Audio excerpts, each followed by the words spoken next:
Europe মাতালেও দেশের হয়ে আহামরি পারফরমেন্স করতে পারছেন না রদ্রিগো, ভিনিসিয়াস জুনিয়র্স এবং রাফিনহা।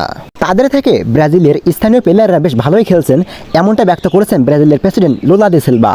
চিলির বিপক্ষে ইগ্রো জেসুস ও লুইস হেনরিকদের খেলা দেখে মুগ্ধ হয়েছেন লুলা দে সিলভা। ব্রাজিলের তারকা খেলোয়াড়দের বাদ দিয়ে স্থানীয় প্লেয়ারদের প্রতি নজর দিতে আহ্বান জানিয়েছেন লুলা দে সিলভা। goal.com তাদের এক প্রতিবেদনে লুলা দে সিলভার একটি রেডিও সাক্ষাৎকার তুলে ধরেছেন।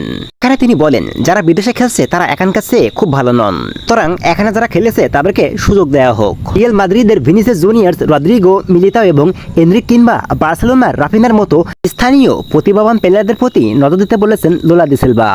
স্পোর্টের বরাত দিয়ে এমনটাই জানিয়েছে goal.com। কাতার বিশ্বকাপের পর থেকে কঠিন সময় পার করছে ব্রাজিল। কোপা আমেরিকার কোয়ার্টার ফাইনাল থেকে বাদ পড়েছে ব্রাজিল।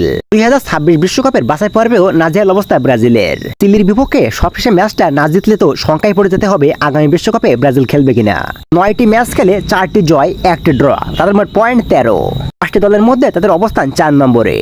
ম্যাচে 6 পয়েন্ট নিয়ে টেবিলের শীর্ষে আর্জেন্টিনা। পয়েন্ট টেবিলকে আরো উন্নত করতে আগামী 16 অক্টোবর মুখোমুখি হবে ব্রাজিল এবং পেরু।